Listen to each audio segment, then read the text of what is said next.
कार्यक्रम शुरू करेंगे। बहुत शुभकामनाएं देती हूँ मैं अलका जी को। और अच्छी बात है कि शहर में विभिन्न तरह के अच्छे अच्छे पार्लर खुल रहे हैं और उसमें जो परिवार ऐसे हैं कोई फीस नहीं अफोर्ड कर सकता तो उनको ट्रेनिंग दी जाएगी। साथ ही साथ सीता रसोई के द्वारा कुछ जो हमारे शहर में भोजन का वितरण भी किया जाएगा, तो ये बहुत सराहनीय कदम है और उसकी मैं बहुत बहुत बधाई देती हूँ। ठीक है सर, राधा रसोई का शुभारंभ किया गया है सर, इस विषय में आप क्या कहना चाहेंगे? मैं अलका चौधरी जी को बधाई दूंगा कि उन्होंने शहर में बहुत अच्छी पहल की है। एक राधा रसोई जो गरीब लोगों को अच्छा भोजन उपलब्ध कराएगी, जैसे उन्होंने बताया था दाल चावल मीठा सलाद सब्जियाँ देनी पड़ती है 9 से 11।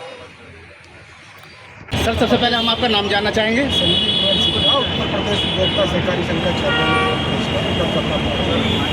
सर आज राधा रसोई का शुभारंभ किया गया है, क्या कहेंगे सर आप? देखिए, इससे ज़्यादा कोई पुण्य का काम नहीं है। अगर हम 5 रुपये में भोजन अगर किसी को कराएंगे, मुझे लगता है कि जो मोदी जी का सपना है कि हर व्यक्ति कोई भी भूखा ना सोए, बच्चे का इलाज कराने आ रहा है गाँव से, या फिर गाँव से किसी काम से आ रहा है और उसे भूख लगेगा, यहाँ पर 5 रुपये में भोजन मिलेगा, उससे अच्छा भी पुण्य का काम नहीं है। उपभोक्ता समिति द्वारा जो काम किया जा रहा है वो सराहनीय है और इससे और लोगों को भी सीख भी मिलेगी और सबक भी मिलेगा। सर ये रसोई का आरंभ जो किया गया है ये रेगुलर चलेगा या फिर कोई साप्ताहिक दिन रखा जाएगा इसका? ये तो इन लोगों का रेगुलर का है प्लान, सब लोग इसे रेगुलर चलाएंगे। और यहाँ पे जो निर्धन कन्या है उन बच्चियों को वो अपना रोजगार कर सकें। अभी सरकार भी स्टार्टअप द्वारा लोन दे रही है, लेकिन जो कि लोगों के पास अभी कला नहीं है तो उन्हें ब्यूटिशियन के यहाँ पे कोर्स भी कराएंगे और जिससे वो स्टार्टअप के माध्यम से लोन लेके अपना रोजगार खड़ा कर सकें। उसकी भी एक अच्छी शुरुआत की समिति करनी चाहिए। सर आपका नाम क्या? मैं पीयूष कुमार सिंह। डीएसपी साहब ने कहा है आप जी मीठा पानी बतासा, ये नहीं, अभी आने से पहले सीपी साहब ने डिटेल प्रेस कॉन्फ्रेंस करके अपने सारी प्रायोरिटीज़ को बताया है। आमजन के साथ पुलिस का व्यवहार अच्छा रहना चाहिए और थाने आने पे या चौकी आने पे किसी ऑफिस में आने पे किसी को भी अनकंफर्टेबल नहीं लगना चाहिए। उसी को दृष्टि रखते हुए इस तरह के नए इनिशिएटिव लिए गए हैं ताकि पुलिसिंग के फेस को भी सिटीजन सेंट्रिक हम लोग बना सकें। सामुदायिक पुलिसिंग नहीं, कम्युनिटी पुलिसिंग कोई नया एस्पेक्ट नहीं है, ये हमेशा से पुलिस का एक पार्ट रहा है। जितने भी सोसाइटी के सेगमेंट्स होते हैं जिनका कहीं ना कहीं पुलिस से वास्ता होता है या पुलिस को जिनसे वास्ता रहता है, उनको सभी कामों में हम लोग एकोमोडेट करते हुए आगे बढ़ रहे हैं। हमें लगता था कमिश्नरेट होने से ये हमारे अपडेट होंगे थाने चौकियाँ, लेकिन हमारे थाने लेक्चर नहीं, उसमें अपडेट उसमें होंगे, आने वाले समय में चेंज आपको दिखाई देंगे। क्या क्या नहीं, इंफ्रास्ट्रक्चर संबंधी अपडेट भी होंगे, बिहेवियरल एस्पेक्ट भी कवर करेंगे, फंक्शनल एस्पेक्ट भी कवर करेंगे, इन्वेस्टिगेशन भी हम लोग कवर करेंगे, जिसमें साइंटिफिक प्रोसीजर्स और इंस्ट्रूमेंट्स का अधिक से अधिक इस्तेमाल किया जाए। अध्याचन और रिक्रूटमेंट में तालमेल नहीं है। किस चीज़ है जो हम क्रिएट करके देते हैं पोस्ट, उस पर जो पोस्टिंग आती है वो तालमेल नहीं है। नहीं, आपका ये जो सवाल है ये सक्षम स्तर पे पूछा जाए तो ज़्यादा ठीक होगा। अध्याचन यहीं से जाता है, इसलिए मैं पूछ रहा हूँ। मैंने आपसे कहा ना कि आपका क्वेश्चन जो है प्रॉपर फोरम पे रेस करें, ज़्यादा बेटर होगा। यहाँ पे हम लोग जो राधा रसोई है जिसमें आप आए हैं उसके बारे में आपका क्या है? देखिए, ये हम एक अच्छा इनिशिएटिव है। जो भी परिवार गरीब हैं उनके लिए कम कीमत में भोजन उपलब्ध कराना एक जन सेवा का भी काम है। इसके लिए मैं आयोजकों को साधुवाद देना चाहूँगा और मैं ईश्वर से कामना करूँगी कि इसमें आगे बढ़ें। सर शिक्षा के लिए भी अलका चौधरी ने काम किया, गरीब बच्चों को भी शिक्षा चलाया है, उसको लेकर क्या कहेंगे? देखिए, सोसाइटी के लिए जो भी कर रहे हैं या करने का प्रयास कर रहे हैं वो हर स्टेप, चाहे वो शिक्षा का हो, चाहे भोजन उपलब्ध कराना हो या किसी भी तरीके की ट्रेनिंग वगैरह हो, ये कमेंडेबल वर्क होता है। धन्यवाद। नमस्कार दोस्तों, मैं Girish Thapar, film TV actor. आज मैं अलका चौधरी जी कहने पर मेरठ आया हुआ था। शूट के सिलसिले में दिल्ली था, लेकिन फिर मेरा घर बेसिकली मैं मेरठ का रहने वाला हूँ।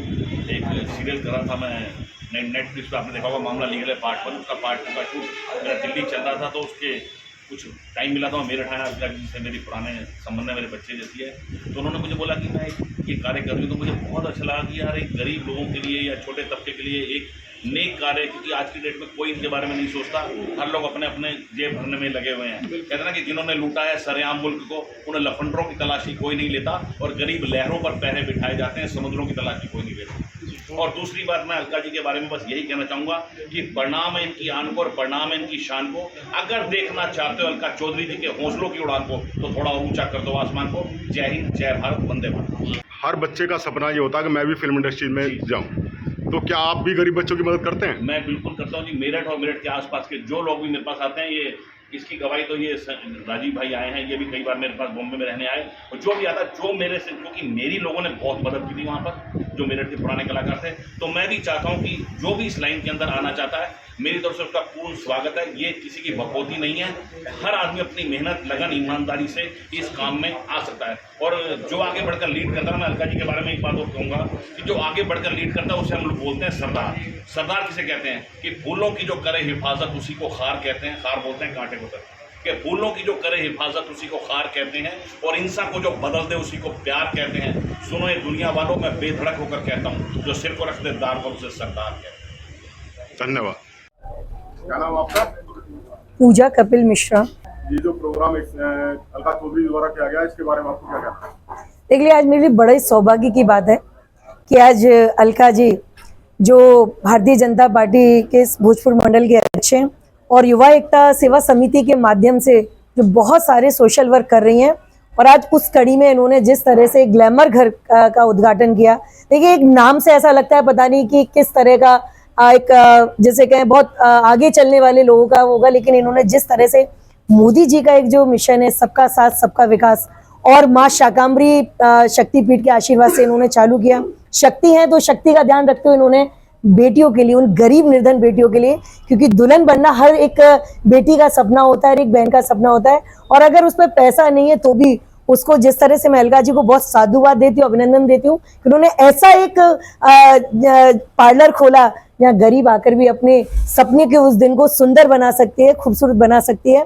उसके साथ साथ जो उन्होंने 5 रुपये किचन भरपेट भोजन देने का, हमारे सनातन में कहते भी अन्नदान सबसे बड़ा दान, और भूखे को भोजन देना, इससे बड़ी बात ही क्या है। कोरोना से हमारे देश ने उस अन्न की कीमत को, लोगों की उस भूख को एहसास किया। तो मैं मेरी अलका जी को बहुत बहुत साधुवाद देती हूँ कि एक ऐसे पुनीत कार्य में इन्होंने अपने आप को जिस तरह आगे लाकर लोगों को प्रेरणा का एक काम किया है कि ये समाज भी इनसे प्रेरणा ले। तो मैं इनको बहुत बहुत इस चीज़ के लिए धन्यवाद देती हूँ। पूरी युवा एकता समिति, हमारे भाई भी हमारे साथ हैं, भारद्वाज जी, जो इनके साथ में कदम से कदम मिलाकर इस कार्य को पूर्ण कर रहे हैं। शिखा जी हमारे जो अलका जी के साथ में निरंतर इन्हें कहीं ना कहीं सीनियर होने के नाते में काम देती है। रुचि जी, सारे लोग जिस तरह से काम कर रहे हैं। और एक अच्छी बात आप देखिए कि शक्तिपीठ का जहाँ आशीर्वाद हो, तो मुझे लगता है वो शक्ति इस समाज के लिए प्रेरणा बनेगी, और शक्ति से दुनिया चलती है। तो अलका जी को बहुत शुभकामनाएं। इसी शक्ति के साथ में भूखों को भोजन और गरीबों को कहीं ना कहीं उनके उस स्पेशल दिन को जिसको पूर्ण करने का काम कर रहे हैं। तो मैं भारद्वाज जी और आपको अलका जी बहुत बहुत शुभकामनाएं देती हूँ। मेरा सौभाग्य है ऐसे पुनीत कार्य में मुझे सहभागी बनने का मौका मिला है।